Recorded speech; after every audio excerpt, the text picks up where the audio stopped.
ప్రపంచంలో international figure అయి ఉండాలి. ఇండియాలో ఉన్నాడు సరిపోడు నాకు. ఇండియాలో ఉన్నోళ్ళు వీడికి సరిపోరంట, ఇంటర్నేషనల్ ఫిగర్ అయి ఉన్నారు. అసలు ఇందులో పరమార్థం ఏంటంటే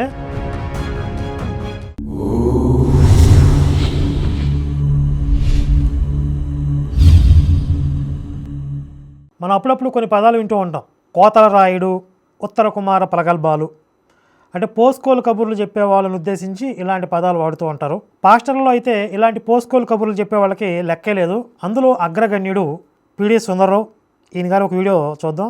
దేవుడు లేడని వాడికి అసలు బుర్ర ఉందా అనిపిస్తుంటుందండి అప్పుడప్పుడు ఆ మూర్ఖుడికి. వెనకాల స్పెషల్ ఎఫెక్ట్ కింద సింహం గర్జన వేశారనమాట, లైన్ రోరింగ్. వీళ్ళు పోస్టర్లు ఎప్పుడూ కూడా సింహం లేకుండా ఉండవు. వీడు కానీ వీళ్ళ అబ్బాయి కానీ. ఈ సిస్టమ్ అంతా ఎలా తిరుగుతుందని వాడిని అడగండి, ఏమో అది అలాగే తిరుగుతుంది అంటాడు. నాస్తికుడికి బుద్ధి లేదు, గాలి మాటలు. వాడికి ఏమైనా సబ్జెక్టు తెలియదు, సబ్జెక్టు తెలియదు. ఎందుకు పుట్టాడో తెలియదు, ఎందుకు చస్తున్నాడో తెలియదు, ఎందుకు తింటున్నాడో తెలియదు. వాడు నేర్చుకున్నదంతా 60 సంవత్సరాల పుస్తకాలలో ఉన్న నాలెడ్జ్, జనరల్ నాలెడ్జ్ అంటారు దాన్ని. చెత్త నాలెడ్జ్ అని అర్థం. ఎవడో రాసిన దాన్ని నమ్ముతాడు. కోతురుండి పుట్టాడని డార్విన్ చెప్పగానే భలే భలే భలే భలే కోతి గొంతులేస్తాడు వీడు. ఎవడో రాసిన దాన్ని వీళ్ళు నమ్ముతారంట. వీడు మాత్రం నల్లట్ట పుస్తకాన్ని ఎవడో రాసింది కాకుండా వీడికి వీడే పరిశోధన చేసి అక్కడ జరిగిన చరిత్ర వీడు కల్లారా చూసి నమ్ముతున్నాడు. నీకెందుకురా తోకలేదంటే 1,00,000 సంవత్సరాలు తోక ఊడిపోయిందంటాడు దరిద్రుడు. కనీసం జ్ఞానము లేని మూర్ఖుడు వీడు. ప్రపంచంలో ఏని ప్రపంచంలో ఎవడైనా ఆస్తికున్నని ప్రపంచంలో ఇంటర్నేషనల్ ఫిగర్ అయి ఉండాలి. ఇండియాలో ఉన్నాడు సరిపోడు నాకు. వీడికి ఎంతసేపు కూడా ఇండియా, భారత్ అంటే చిన్న చూపు అనమాట. ఇండియాలో ఉన్నోళ్ళు వీడికి సరిపోరంట, ఇంటర్నేషనల్ ఫిగర్ అయి ఉన్నారు. అసలు ఇందులో పరమార్థం ఏంటంటే ఎవరైనా ఛాలెంజ్ అంటే ఇక్కడ వీడిని మడత పెట్టేసేవాళ్ళు చాలామంది ఉంటారు. కాబట్టి ఇక్కడ వాళ్ళని తప్పించుకోవాలి అంటే ఇంటర్నేషనల్ ఫిగర్ కావాలి అని ఒక కండిషన్ పెడతాడు. ఎలాగో వాళ్ళు రారు కదా, అసలు వాళ్ళకి వీడెవడో తెలియదు కదా. కాబట్టి ఆ విధంగా తప్పించుకోవచ్చు అని చెప్పి ఇది ఒక ఎత్తుగడ అనమాట. రావిపూడి వెంకటాద్రి చెవట్ల పట్టించారు భారత హేతువాద సంఘ అధ్యక్షుడు. బైబిల్కు భిన్నంగా రాసిన బైబిల్ బండారం అనే పుస్తకాన్ని వాడు బ్రతుకు బండారం చేశాను. ఎన్వి బ్రహ్మాంది ఎక్కడ చేసాడు చెప్పండి? ఈ ఎన్వి బ్రహ్మం రాసిన బైబిల్ బండారం పుస్తకం సుప్రీంకోర్టులో కూడా ఆర్గ్యుమెంట్ చేసి ఆయన ఆమోద ముద్ర వేయించుకున్నాడు. ఆయన రాసిన దాంట్లో తప్పేమీ లేదు, బైబిల్లో ఉన్నవే చెప్పాడు అని చెప్పి. మొత్తం ఒక 400 సెంటెన్స్ ఏమో తీసుకున్నాడు ఆయన. అందులో ఒక్కటి కూడా వీళ్ళు తప్పు, అది బైబిల్లో లేదు, ఆ విధంగా లేదు అని చెప్పి రుజువు చేయలేకపోయారు. అందుట్లో ఆయన ఒక 100 కాంట్రడిక్షన్స్ తీసుకున్నాడు, 100 అత్యాచారాలు తీసుకున్నాడు, 100 క్రూయల్ థింగ్స్, ఇలా ఒక్కొక్క సెట్కి ఒక్కొక్క 100 రాశాడు అనమాట. అవన్నీ బైబిల్లో ఉన్నవే రెఫరెన్స్ ఇచ్చాడు అంతే. ఆయన పెద్దగా రాసింది కూడా ఏం లేదు. ఇక్కడ ఉందని చెప్పి రాశాడు అంతే. దాన్ని ఎవడు మాయం చేయగలడు? ఎన్వి బ్రహ్మాన్ అంటే తొక్కేశాడు అంటాడు ఈ కోతల రాయుడు. వాళ్ళకి ఏమి జ్ఞానం తెలుసండి, వాళ్ళకి మూర్ఖులు. ఒక చీమ లాంటి వాడు నా ముందు. ఇంటర్నేషనల్ వైడ్లో నాస్తికుడనే వాడు ఎవడైనా ఉంటే, ఈరోజు పబ్లిక్గా చెప్తున్నాను, ఇంటర్నేషనల్ వైడ్లో దేవుడు లేడనే నాస్తికుడు ఎవడైనా ఉంటే, ఎనీ ఇంటర్నేషనల్ ఫిగర్ పోటీకి సిద్ధం. దేవుడు ఉన్నాడని నిరూపిస్తాను. ఇక్కడ భారతదేశంలో కూడా నాస్తికులు చాలామంది ఉన్నారు కదా. దేవుడు ఉన్నాడని రుజువు చేస్తే ఎన్నో లక్షల మంది ఆత్మలు రక్షించబడతాయి కదా. మరి ఎందుకు ఆ పని చేయవు? నీకు చేత కాదు కాబట్టి. ఇంటర్నేషనల్ ఫిగర్ అంటే ఎవడు రాడు కాబట్టి, ఆ అవసరం పడదు కాబట్టి. విచిత్రంగా వీడు స్టీఫెన్ హాకింగ్ నేను సవాల్ చేశాను, నా దెబ్బకు పారిపోయాడు అంటాడు. అసలు స్టీఫెన్ హాకింగ్ అనే శాస్త్రవేత్తకి ఈ చండాలుడు ఒకడు భూమి మీద ఉండడం విషయం కూడా ఆయన స్పృహలో ఉండదు, ఆయన తెలియదు అసలు. ఆయన అంటే వీడిని చూసి పారిపోయాడంట. ఇక్కడ నేను పిడి సుందర్రావుకి ఎగనెస్ట్ అంటే నాస్తికవాదాన్ని సమర్థిస్తూ మాట్లాడుతున్నాను అని అర్థం కాదు. మనం నాస్తికత్వాన్ని కూడా ఖండించవచ్చు, లేదా నాస్తికత్వం పేరుతో ఏదైతే పైత్యం ఉందో, పైత్యకారులు ఉన్నారో వాళ్ళని మనం ఖండించవచ్చు. కానీ ఇంత ప్రగల్భాలు పలకూడదు కదా. అసలు ఈయన ఉద్దేశం ఏంటి అంటే, దేవుడు లేడు అనే ఒక సిద్ధాంతం అనేది పనికిమాలిన సిద్ధాంతం. ఎందుకు? కళ్ళ ముందు ఇంత సృష్టి కనపడుతుంది కదా, ఇన్ని అద్భుతాలు ఉన్నాయి కదా, ఇదంతా ఎవడు చేస్తాడు దేవుడు అనేవాడు లేకపోతే అని ఒక లాజిక్ ఈయనకి. సరే, దీన్ని తీసుకుందాం. దేవుడు ఉన్నాడు, మీ నల్లట పుస్తకంలో చెప్పిన దేవుడు అయిపోడు కదా. దేవుడు ఉన్నాడు అంటే దాని అర్థం నల్లట పుస్తకంలో చెప్పిన దేవుడని కాదు కదా. దీనికి నా లాజిక్ ఏంటి చెప్పనా? ఒక్కసారి మనం ఈ విశ్వం యొక్క స్వరూపం ఏంటి, ఖగోళ శాస్త్రం ఏంటి అనేది కాస్త పరిశీలన చేస్తే, కొంచెం బుర్రబెట్టి ఆలోచిస్తే నల్లట పుస్తకం మొత్త తుప్పాసి పుస్తకం అని అర్థమైపోద్ది. ఒక 2 వీడియోలు ప్లే చేస్తా చూడండి. Earth takes 365.25 days to orbit the sun. The sun takes 225 million years to orbit the Milky Way. It has already completed 20 orbits and has 22 to go before it runs out of fuel. అర్థమైంది కదా? భూమి సూర్యుడి చుట్టూ తిరగటానికి 365.25 అంటే ఒక రోజులో 4 వంతు అంటే 365 రోజులం పావు ఒక రౌండ్ తిరగడానికి, సూర్యుడి చుట్టూ తిరగడానికి. అదే సూర్యుడు మన పాలపుంత చుట్టూ తిరిగి రావడానికి, సూర్యుడు కూడా తిరుగుతున్నాడు, మన పాలపుంత చుట్టూ తిరుగుతున్నాడు. పాలపుంత అంటే ఏంటి? మిల్కీవే గెలాక్సీ అంటారు. ఈ నక్షత్రాలు, గ్రహాలు, ఉపగ్రహాలు, శకలాలు ఇవన్నీ కలిసి లక్షలాది కోట్లాదిగా ఉండేటటువంటి సమూహాన్ని ఒక గెలాక్సీ అంటారు. మన సౌర కుటుంబం అంటాం కదా, ఈ సౌర కుటుంబం లాంటి వ్యవస్థలు కోటాను కోట్లు ఉన్నాయి. ఇవన్నీ కలిపి ఒక గెలాక్సీ. ఇలాంటి గెలాక్సీలు కోటాను కోట్లు ఉన్నాయి విశ్వంలో. పైగా ఇదంతా కలిసి 5% మాత్రమే. అబ్జర్వబుల్ యూనివర్స్ అంటారు. పరిశీలించదగిన యూనివర్స్ 5% మాత్రమే. ఈ 5%లో కోటాను కోట్ల గెలాక్సీలు ఉన్నాయి. ఒక్కొక్క గెలాక్సీలో కోటాను కోట్ల నక్షత్రాలు, గ్రహాలు, ఉపగ్రహాలు ఉన్నాయి. మన సూర్యుడు ఉన్నటువంటి గెలాక్సీని మిల్కీవే గెలాక్సీ, పాలపుంత అని పిలుస్తారు. ఈ సూర్యుడు మన గెలాక్సీ చుట్టూ తిరిగి రావడానికి 225 మిలియన్ ఇయర్స్ పడుతుంది మనకున్న కాలంలో, మన కాలం లెక్కల్లో. అంటే సుమారుగా 2,25,00,000 సంవత్సరాలు ఒక రౌండ్ తిరగడానికి. ఇప్పటికి 20 రౌండ్లు తిరిగాడంట. అంటే సుమారుగా 400 కోట్ల సంవత్సరాల క్రితం సూర్యుడు ఉన్నాడు. ఇంకొక 400 కోట్ల సంవత్సరాలు తిరిగేంత శక్తి సూర్యుడికి ఉంది. ఇప్పుడు ఆలోచించండి, నల్లట్ట పుస్తకం ప్రకారం 6,000 సంవత్సరాల క్రితం సృష్టి జరిగితే, అందులోనూ ఒక్క భూమి మీద మాత్రమే జీవుడు ఉంటే, మరి ఇన్ని కోట్ల కోట్ల కోట్ల కోట్ల కోట్ల నక్షత్రాలు ఎందుకు, గ్రహాలు ఎందుకు, ఉపగ్రహాలు ఎందుకు, ఇంత విస్తారమైనటువంటి, అసలు మన ఊహకి అందనటువంటి ఇంత విశాలమైన విశ్వం ఎందుకు? 400 కోట్ల సంవత్సరాల క్రితం సూర్యుడు ఎందుకు వచ్చాడు? 6,000 సంవత్సరాల క్రితం కదా భూమి మీద మనిషి వచ్చింది. 400 కోట్ల సంవత్సరాల నుంచి సూర్యుడు ఏం చేస్తున్నాడు? ఇప్పుడు యేసు రెండో రాకడ వచ్చేసింది, రేపో ఎల్లుండో అంటున్నారు కదా.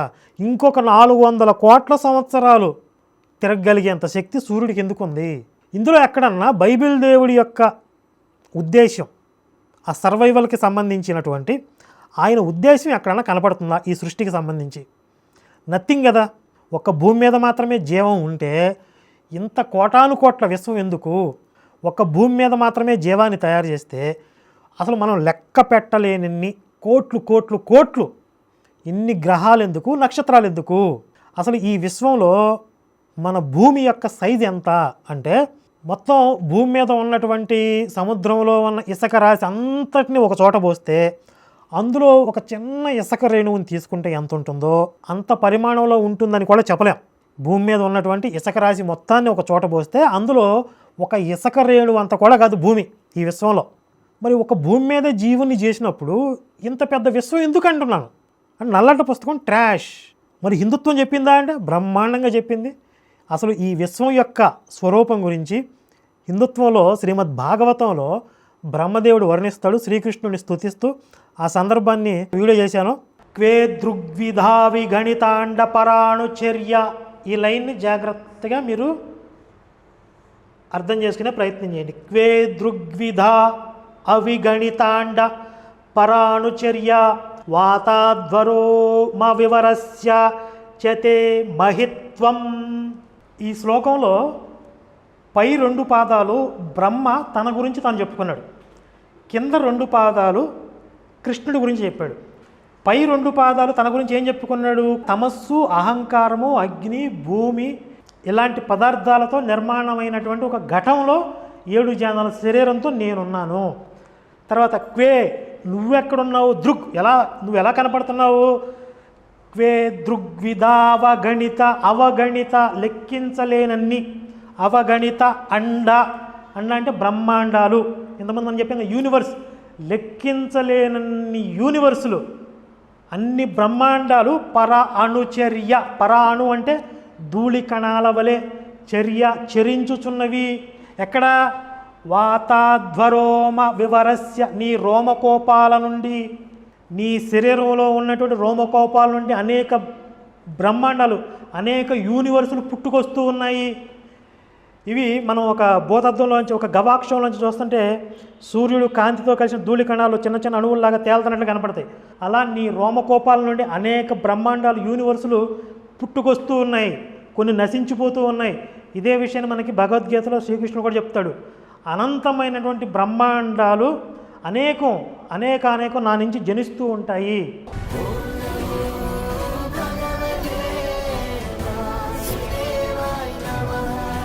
ఇప్పుడు ఈ భూమి మీద నిలబడి ఇన్ని బ్రహ్మాండాలు ఉన్నాయి, ఇన్ని యూనివర్సులు ఉన్నాయి, అసంఖ్యాకంగా ఉన్నాయి, చెప్పడం సాధ్యమైద్దా? మానవ మాతృడికి సాధ్యమైద్దా? ఇలాంటి కాన్సెప్ట్ ఎక్కడన్నా నల్లట్ట బుక్లో ఉంటే నేను నమ్మేసేవాడిని. అరే అమ్మ బ్రహ్మాండంగా చెప్పాడు అనుకునేవాడు నేను కూడా. చిన్న జ్యోతి పెద్ద జ్యోతి సొక్కలు చేసాడు, మేకులు కొట్టాడు, దిగొచ్చాడు, నరబలి అయ్యాడు. ఎట్లా నమ్మాలి నేను? ఎందుకు నమ్మాలి? ఏదిరా అసలు యూనివర్స్ మొత్తం బ్రహ్మాండం వ్యూ అనేది ఎక్కడుంది బైబిల్లో? నల్లటి బుక్లో ఉందా? అసలు మనకు కనపడే బ్రహ్మాండమే యూనివర్సే ఎంత ఉంటే కనబడింది ఇంకెంత ఉంది? ఇప్పుడు ఇన్ని కోటాను కోట్లు నక్షత్రాలు, యూనివర్సులు, గ్రహాలు ఇవన్నీ చేసి కేవలం భూమి మీదే మనుషులను సృష్టించాడు, కేవలం భూమి మీదే జీవం ఉంది అంటే ఆ చేసేవాడికి పిచ్చా? అడిగాడు మెంటలా? ఒక్క భూమి మీదే జీవం చేయాలనుకుంటే ఇంత అనంతం అనే కాన్సెప్ట్ ఎక్కడుందో బైబిల్లో? అసలు ఈ విశ్వం అనంతం, కాలం అనంతం. 6000 సంవత్సరాల క్రితం మొదలైందా? మీ మొహంలో కాకిరెట్టయ్యా. కాబట్టి నల్లట పుస్తకం అసలు ఈ భూమిని దాటి మాట్లాడదు. మానవ నేత్రంతో చూడగలిగే వాటి గురించి తప్ప దానిని దాటి ఆ అవతల ఉన్నటువంటి విశ్వం గురించి అసలు నల్లట పుస్తకానికి తెలియదు. దాన్ని రాసిన తాగుబోతులకు అసలు తెలియదు. ఇప్పుడు యూనివర్స్ గురించి వీడియో చూద్దాం. The universe is moving faster than light right now. Moving faster than light అంటే కాంతి వేగం కంటే ఎక్కువ స్పీడ్తో యూనివర్స్ మూవ్ అవుతుందంట. కాంతి వేగం ఎంతో తెలుసు కదా? సెకండ్కి 3 లక్షల కిలోమీటర్లు. గంటకి కాదు, ఒక్క సెకండ్కి 3 లక్షల కిలోమీటర్ల కాంతి వేగం. దానికంటే స్పీడ్గా యూనివర్స్ మూవ్ అవుతుందంట, స్ప్రెడ్ అవుతుంది. And Einstein says that's perfectly fine. Distant galaxies are already racing away from us faster than the speed of light. Not because they are breaking any rule. ఎన్నో గెలాక్సీలు కాంతి వేగం కంటే స్పీడ్గా పుట్టుకొస్తూ ఉన్నాయి. ఇప్పుడు మన కళ్ళ ముందు కనబడే నక్షత్రాలు కానీ ఇవన్నీ అప్పటికే మరణించి ఉండొచ్చు, అంటే విస్ఫోటనం చెంది ఉండవచ్చు.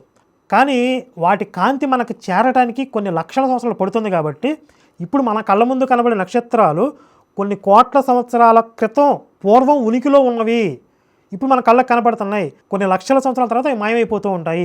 మళ్ళీ కొత్త నక్షత్రాలు, కొత్త విశ్వాలు పుట్టుకొస్తూ ఉంటాయి. ఇదంతా కూడా మనకి భాగవతంలో స్పష్టంగా చెప్పారు.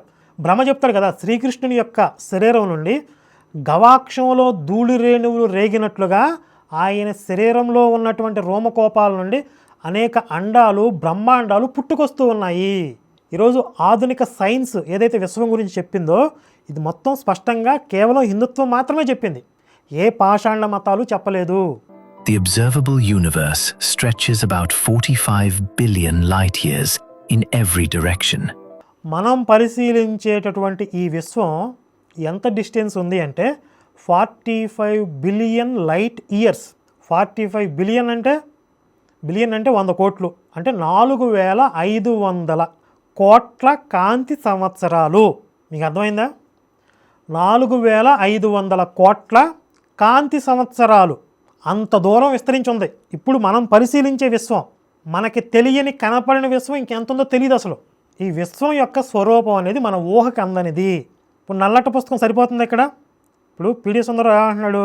నాస్తికుడు అనేవాడికి బుద్ధి లేదండి, వాడికి తలకాయ లేదు, దేవుడు లేడు అనేవాడికి. దేవుడు లేకపోతే ఇంత సిస్టమ్ ఎలా రన్ అవుతుంది? సూర్యుడు ఎలా వస్తున్నాడు, చంద్రుడు ఎలా వస్తున్నాడు, భూమి ఎలా తిరుగుతుంది గతి తప్పకుండా. సరే, నీ లాజిక్ తీసుకుందాం. మరి ఇంత విస్తారమైన విశ్వం గురించి నీ నల్లట పుస్తకంలో ఎక్కడ చెప్పారు? దేవుడు అనేవాడు ఉంటే అది బైబిల్లో చెప్పిన దేవుడైతే కాదు ఖచ్చితంగా. దాని నెక్స్ట్ లెవెల్ లాజిక్ వెళ్ళిపోతే కదా. కాబట్టి ఈ తుప్పాల్సిన నల్లట పుస్తకాన్ని పట్టుకుని సరే వాళ్ళు ఏదో ఒక సిద్ధాంతం మాట్లాడుతున్నారు, వాళ్ళతో కూర్చుని చర్చించు, తప్పు అని రుజువు చేయి, వాళ్ళని ఓడించు, నీ దమ్మేంటో చూపించు. చేతగాక నాకు ఇంటర్నేషనల్ ఫిగర్ కావాలని చెప్పి నోటికొచ్చింది తిడతావా జనాన్ని? ఇలాంటి పోరంబోకి ఎదవాళ్ళందరూ ఈ పాస్టర్లోనే ఉంటారు, నిశానిగాళ్ళందరూ ఈ పాస్టర్లోనే తగలడతారు. కాబట్టి మీకు నల్లట పుస్తకం, తుప్పాసి పుస్తకం ట్రాష్ అని తెలియాలంటే ఖగోళ శాస్త్రాన్ని అధ్యయనం చేయండి. ఈ విశ్వం యొక్క స్వరూపం గురించి తెలుసుకోండి. చదువుకునే పిల్లలు కానీ పెద్దవాళ్ళు కానీ ఒక్కసారి మీరు ఖగోళ శాస్త్రం గురించి తెలుసుకునే ప్రయత్నం చేయండి. ఈ విశ్వం యొక్క వాస్తవిక స్వరూపం ఏంటి, ఈ విశ్వం యొక్క పుట్టుపూర్వత్రాలు ఏంటి అనేది కనుక మీరు తెలుసుకునే ప్రయత్నం చేస్తే నల్లట పుస్తకం ట్రాష్ అని చెప్పి ఈజీగా అర్థమైపోద్ది మీకు.